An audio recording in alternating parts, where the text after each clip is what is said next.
We're live. Hey, internet friend, this is me, Bradley G, here at Synergy Cafe, and I've got my friend Jeremy. He's in the green room. And today we're doing something a little bit different on Wealthy Wednesdays. This is our first show for January 2026. And we're going to be going a different direction. Instead of kind of going like affiliate marketing and making money in general, we're going to kind of go into a specific profession. And today, the profession, can you guess what it is? Our profession is teachers. And if they want to become wealthy affiliates and earn a little money on the side. So this episode is, it's not about telling teachers what they should do. It's more about understanding whether the idea of wealth is even relevant to them. Because some people just don't want to do that. They want to stay focused, or maybe they want to take summer break. So let me go into the green room and grab my friend Jeremy. He's in here somewhere. I'm not going to even do the fancy introduction thing. I'll just pop him in here. Where is he? There he is. Jeremy, how you doing? Surprise. Are you dry? I'm dry. And you know what? I'm glad because it was raining earlier. So for those that don't know, Jeremy is RVing in right now with his he's a digital nomad, and he's in Costa Rica. And sometimes it rains, sometimes it shines. But today it's raining. Today is raining, sort of. On and off. We're kind of in the middle of everything here. So, well, when it's on, it can be bad for your keyboard if you're outside, right? Fun. Yeah. That'll teach me a lesson if I'm outside in the rain. Yeah. So let's see, where are we on our thing here? Yeah, so we want to say it right from the start. Me and you are both not teachers, obviously. Mm-hmm. So we're today's not about telling teachers what they should do. It's about listening. It's about understanding whether teachers actually need a second income, what they already do, and whether something like affiliate marketing even fits their reality. Honestly, this conversation changed a bit for me this week. Why is that? Well, I had an actual conversation with a teacher. Surprise. I couldn't bring him on the show, unfortunately. But it is what it is. Well, I know my wife was a teacher at the University of Minnesota. She used to teach Spanish. And when summer was on, that was her time to unwind. She didn't want to get back into anything. Mm-hmm. It's kind of, she continued to do things within the teaching realm, but she was taking a break, just like the students are. They take summer vacation off. And then there's others I know that they like to have side hustles, I guess you might call them. Yeah. I don't like that word hustle. Hustle's not that hustle. Well, some people do. They do. People do. They're more. So athletes. yeah, I would like to ask. Maybe your wife would want to teach me Spanish. She doesn't do that anymore, so would be good. Would be a good time. So let's get started with the show, I guess, a little bit here. Let's pop up slide 1 and let's start having a chit chat. Okay, let me slide over and grab that. Slide 1. It is teachers, wealth, and realistic options. An honest conversation. See, have you been lying to me? Remember our topic on what is wealth? We had the one show we had, what is wealth? What is the word wealth today? And when we use the word wealth today, it's not about talking about getting rich, right? Wealth of knowledge, like you had mentioned. I don't think it is.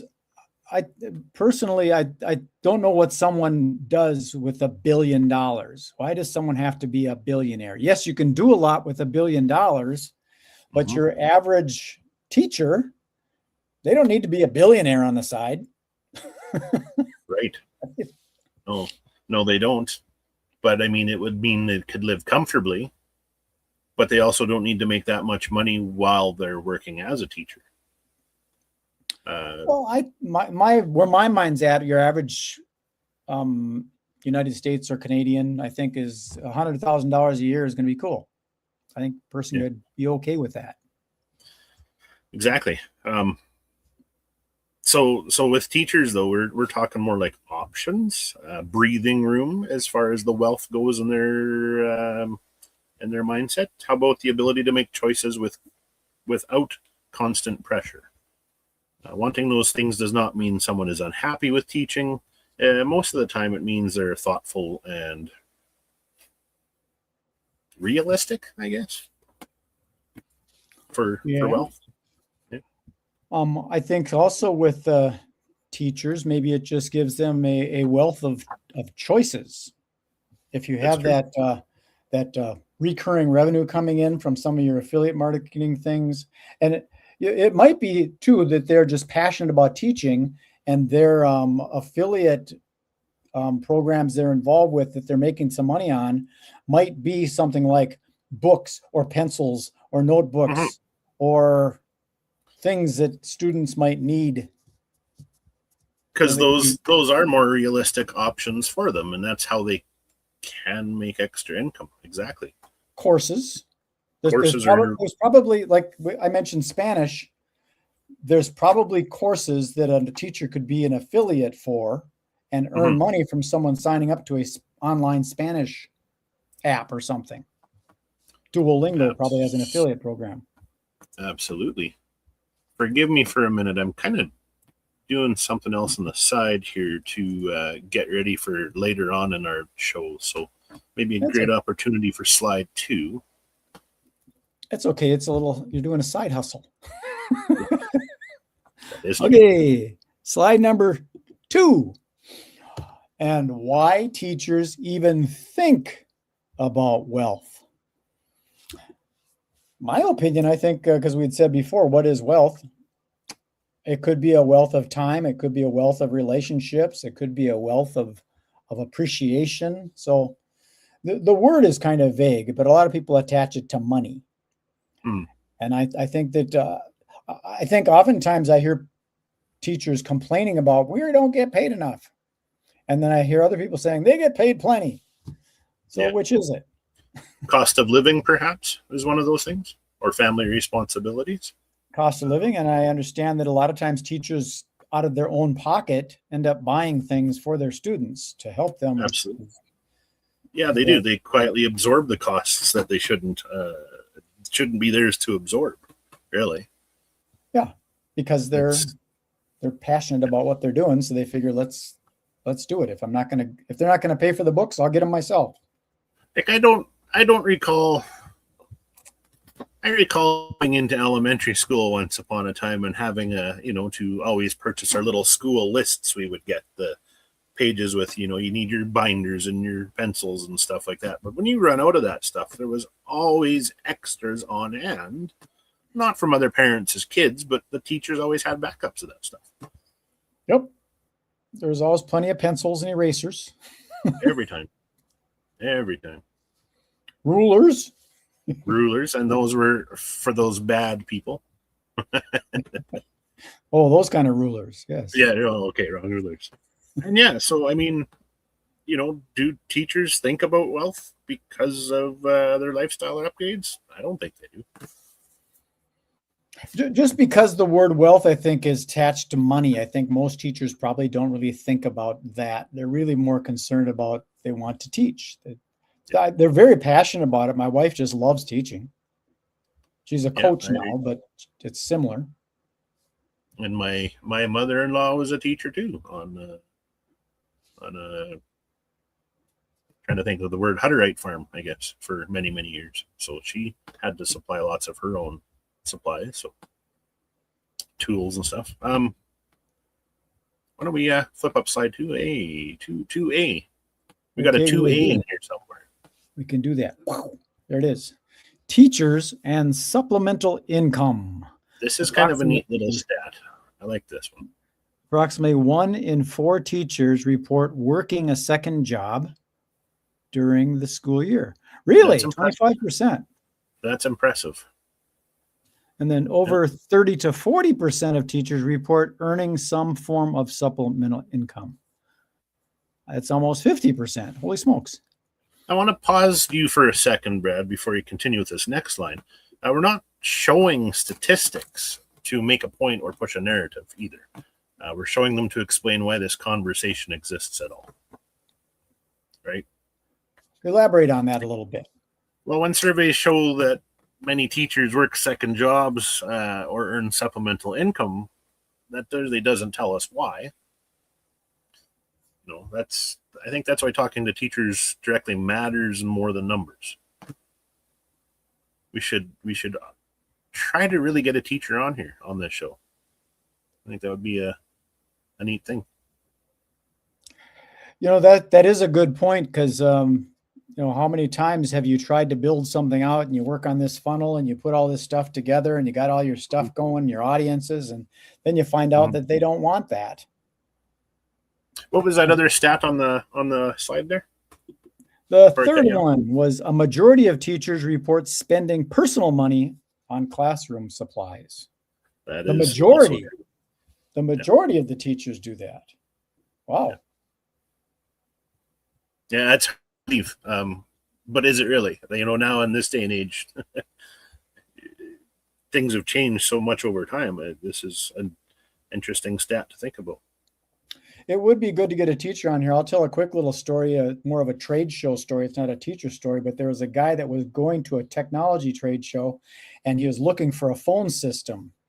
And the people in the booth were saying, here's this one that has call waiting, and this one's got this and all this forwarding stuff. And the guy says, I want that one. And the guy goes, there's no features on that. Why do you want that one?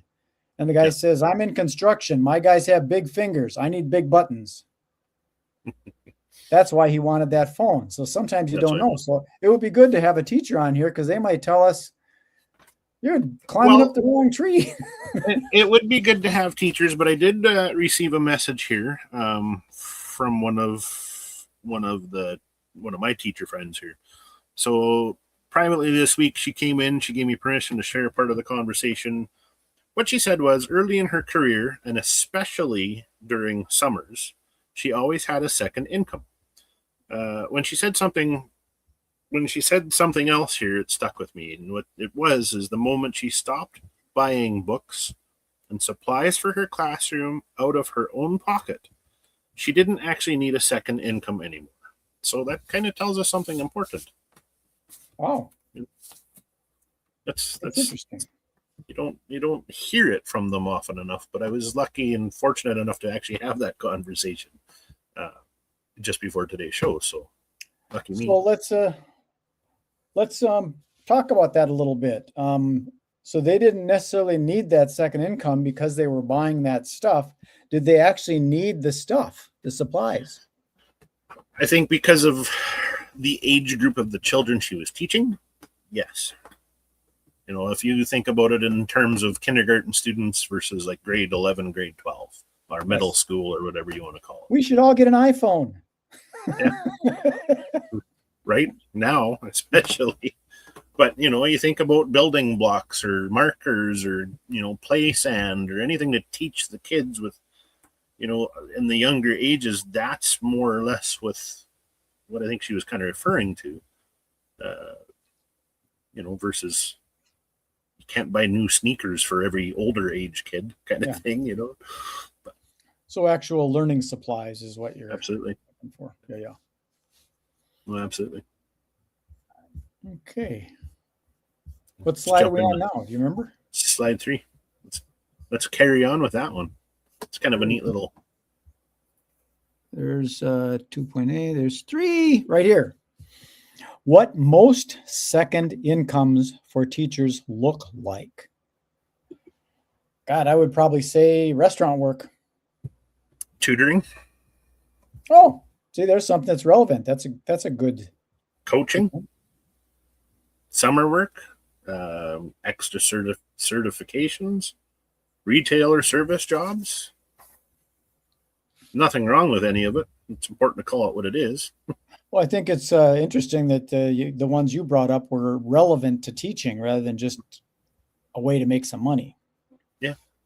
But their second income jobs are basically what everybody else is already trying to do anyway. In the end, we're teachers today, but we're not really teachers by title because we're trying to teach teachers other options, what to think about, right?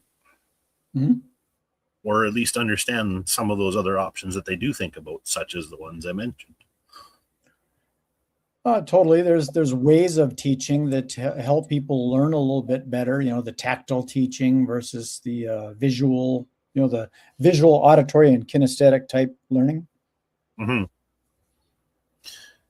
Kind of sidetrack my mind for a minute here. I'm just trying to think if AI would be considered a new teaching teacher. For some maybe, because AI is so smart, nowadays.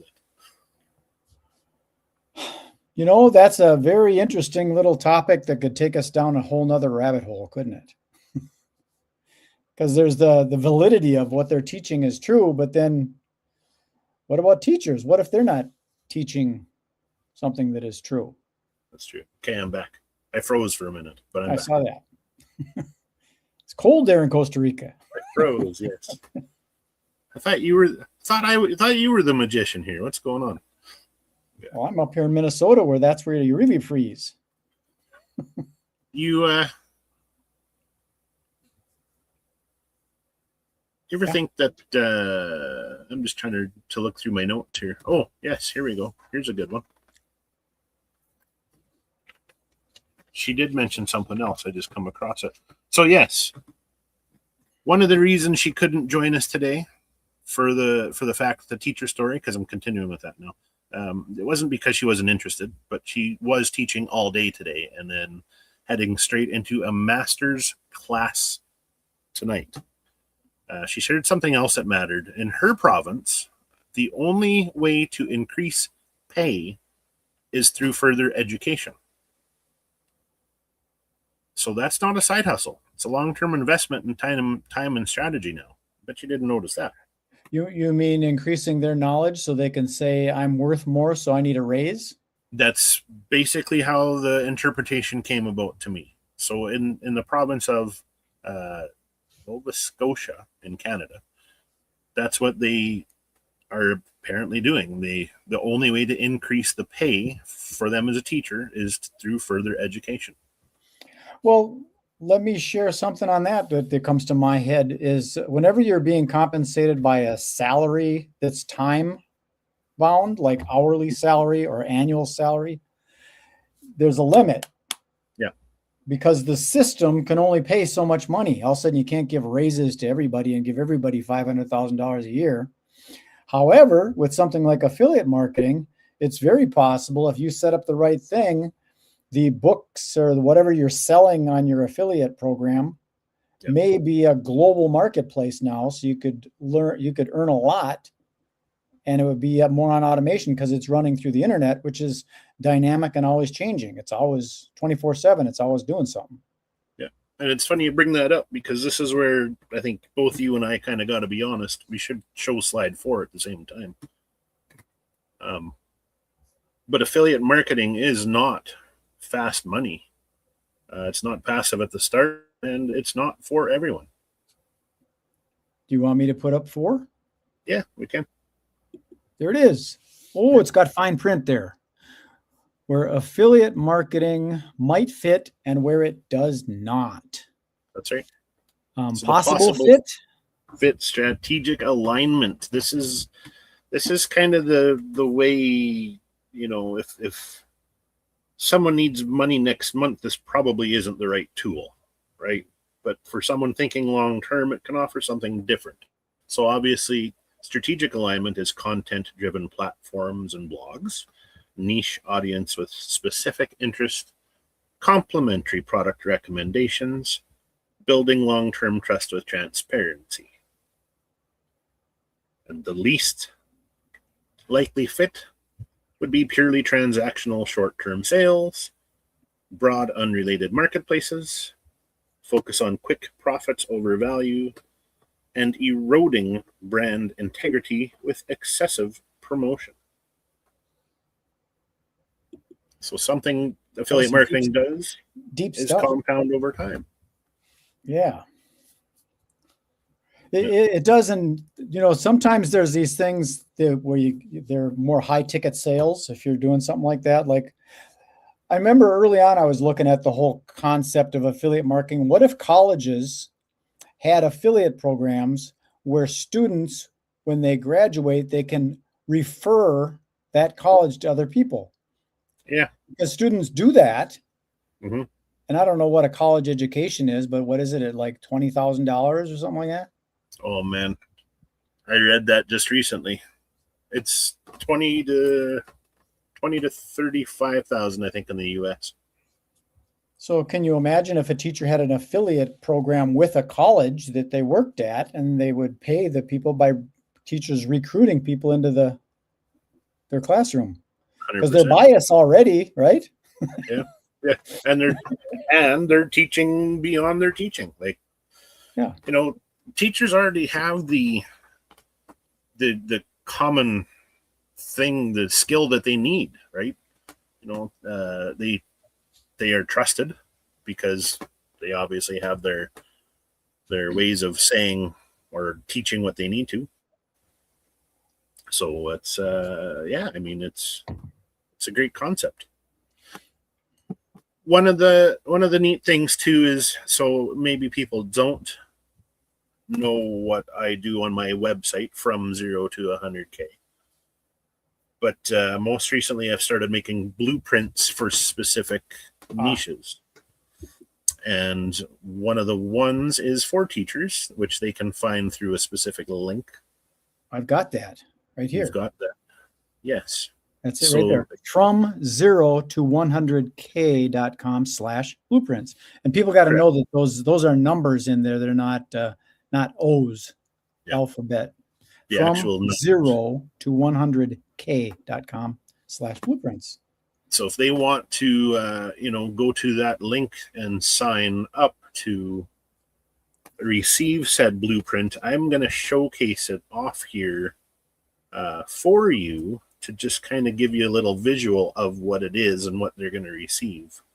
I'll give you a sneak peek if you don't mind. Show us, Obi-Wan. I just got to share my screen. Stand by. That's what we're doing, this deep technology stuff. There it is. Yes.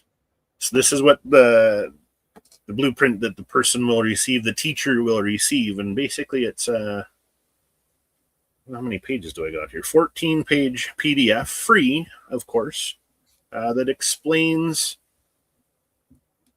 the possibility of building a second income pillar beside your teaching job, using the same skills you already use every day in a way that respects your profession reputation, does not require quitting the classroom, doesn't turn you into a pushy salesperson, and can grow into something meaningful over time.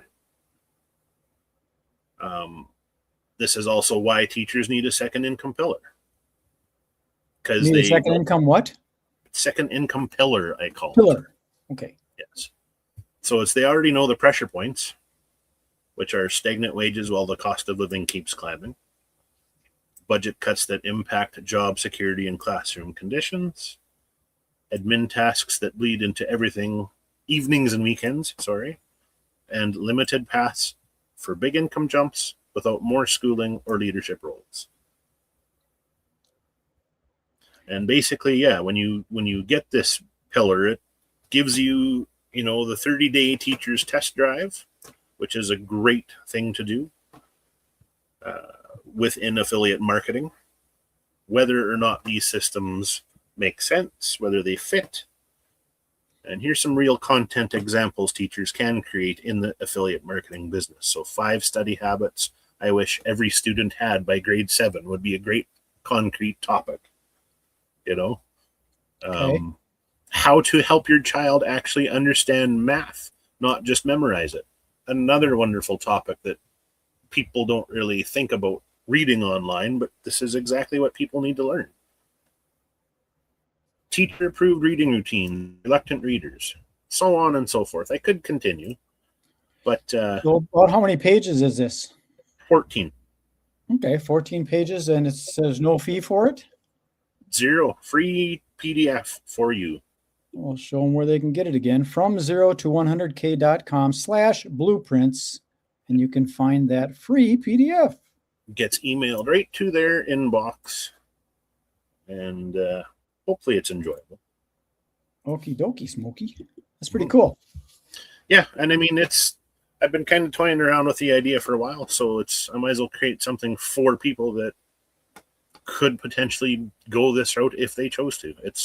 Yeah, I've been looking at your from 0 to 100k.com website, and it's kind of interesting because you've got multiple different professions. Like, say for example, there's a teacher that going, you know what, I'm fed up with teaching, I'm looking for a new profession. There's probably a blueprint on there for something that they might want to teachers, even parents. I've got that for that in that blueprint resource, that link. So that's kind of cool. Yeah, because sometimes an occupation isn't necessarily a job, it's how you're occupied, and it might be taking care of your own kids. Homeschool. It's something that people, they might not need. Everyone might not need that, but it's not a program either, nor is it a commitment. It's just simply a walkthrough to help you decide whether building a second income online even makes sense for you. So based on time, energy, and expectations. Well, last week we talked a little bit about clarity, and I just had a conversation this morning about someone that has a networking organization, and their organization put together an affiliate program, and she was saying, it's really complicated. I don't really understand it. Mm-hmm. And you don't need to understand it. All you need is a link. Yep. It's 100%. I think people overcomplicate this stuff. I use the analogy of the car again. You know how to drive the car. You start it, you put it in drive, and you go. You don't need to know about the oil pressure and the fuel pump and the compression and all that stuff. Unless you're a mechanic. Exactly. And there's a blueprint for them too, just so you know. I have. I'm assuming you're going to have a blueprint for everybody. I aim to have over 104 plus blueprints on that page. There's a lot of niches out there that could use second income. It's that simple. So, yeah, I don't know. If you're a teacher watching this conversation, maybe if it resonates with you, we genuinely, maybe I should be taught how to say that word properly, genuinely want to talk to you. You guys can reach out to us on the show anytime. You can go here at magicbrad.com/WW, which stands for Wealthy Wednesday. Wealthy. WW. I'm going to try that. I got the Vulcan ones. Yeah. It's craziness. So that's how you can find our phone numbers. You can contact Jeremy or myself through that page. Yep. And let's learn more. So let's see. Are we going to close this one out now? Is that where we're at? We are on that final wrap up. I think I welcome any teachers if they want to come on a show and ask us questions live. Yeah. That would be, or if we can ask them questions. Different teachers, different situations, right? I'm open to it. But the one thing we talked about clarity. The one thing that is sort of a disadvantage with something like the affiliate model is it's applicable to any product or service. So it's really easy for you to see a shiny object and take off. Mm-hmm. It's really, really hard to stay focused with it because it just happened this morning. Someone mentioned golf, and all of a sudden I started thinking about golf. Golf would be a good niche. All of a sudden, golf. Yeah. What did my learning knowledge day this morning started off with reading about a job and what a job is and how a job stands for just over broke. That's the acronym of job. And how, lots of people don't make time to get second incomes because they're too busy with their one job and then they have family to support, et cetera, et cetera. Well, with this kind of an affiliate marketing business, that is your job. So we are here building our businesses from the ground up, becoming our own teachers, I guess you could say we are, for this business. And yeah, we want to understand exactly who could benefit from this, who could use second incomes, because not every time jobs align, right? Well, the whole concept of a job, I've had a job out of high school and I've had a couple odd jobs here and there, but I've kind of always been self-employed as a magician, then an event producer, and I'm doing side hustle things here and there. What I've never liked about a job is when I learned, when I got out of high school, I got a job and I got laid off after 4 years. That was a shock to me because I was thinking like my dad, you work for 40, 50 years. Yeah. You're trading time for money. Yes, there's a limit to it. They can only pay me so much. And there's something weird that happens when you're making money. We'll say when you're not making money, like I was basically homeless for a little while. I was sleeping at a karate school, and I would go to get morning coffee, but I'd pay like $1.50. I'd just have regular coffee. I put my own cinnamon, their cinnamon and chocolate and stuff, and make it fancy. So I didn't have any money. When I started making money, I bought Starbucks. There you go. Now I'm spending more money. So now it's weird how you do that. Yeah. Why wouldn't okay, I'm making money, but stay spending the $1.50 coffee and reinvest the other money. Stay within your means. It's really easy to not stayed within your means. And then it can be a real shock when all of a sudden you lose that job. Yeah. Yes, and that's why employment, but it is important to have that second income in, especially in this aspect where you can build alongside your current job that you'll eventually take over if you do it right and stick with it and follow the skills and use the platform that we use. It's a very good, what's the word I want to say? It's a very good, I guess, process to follow, and eventually you do make that money that takes over your job, your current job. So as a teacher, as any skilled profession, as any retail workers, even, you could eventually make the money you're making now as that retail worker, as that teacher, by doing affiliate marketing. Yeah, and there's a post I did on the Wealthy Affiliate platform about stacking your wealth. Yes. That if you're doing something that is like it has recurring commissions to it, whether it's something that's a subscription-based thing or a membership-based thing, you can just add members and that starts increasing and you can scale your income up. And it's kind of limitless because there's literally millions of people on the planet. And if they all want to do your $9.97 subscription thing, and you have, I don't know, you're a TikTok star and you got 200,000 people following you, you can have a pretty good living. Absolutely. I mean, that's a dream, but this is the dream right here, Pura Vida. Yes, pure life. So yeah, next week, who do we want to target next week? Do you think if we got teachers that do want to come on the show and just chit chat about teaching, hey, we'd love that, like we said. So absolutely, we could do another teacher show, or we could switch it up. Let's name it now. And I don't want to commit to anything now because next week's a long ways away. Then we'll make it a big surprise for our viewers for next week. We'll come up with something. It might be a different type of teacher. What some people are thinking grade school. Maybe we're going into college teaching as opposed to that, or maybe it's homeschool teaching. Yeah, I mean, there are options. I guess that's for them to find out next week. It's a mystery. Yeah, we can have a conversation after this show. I can sign this one off and we can figure out what it's going to be.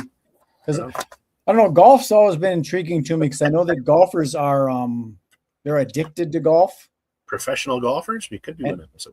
Not just professionals, but just hacks that just love it. There's a place over by us called Top Golf. And it's a big thing where they just drive golf balls. Yeah. The place is packed always, even in the winter.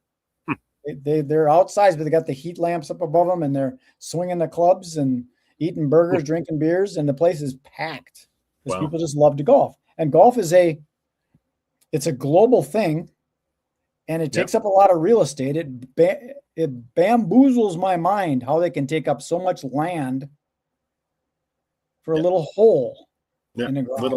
Little tiny ball. It's weird. Okay, enough of that. Okay. We'll talk about something. I'll put you in the hole there. Thank you, Jeremy, for teaching us about wealth of knowledge. Okay, take care. There you have it, our friend Jeremy. He's fun to talk to. He's kind of living the life in an RV, he lives up in Canada, and then he drives the thing down to Costa Rica, of all places. And that is kind of the dream life of a lot of people, to be able to just be free. He had a little glitch in his internet connection, but it seemed to be fine for me. So here's how you can find out more about the blueprints. Go to his website, from 0 to 100k.com/blueprints, and you can find your blueprint. If you want to learn more about Jeremy or I, you can find our phone number and contact information, LinkedIn as well, on magicbrad.com/WW. So that's all I've got for you. Thanks for being part of Synergy Cafe. Enjoy the rest of your day. Be good, be kind, be nice. I did say nice. Be nice. Bye.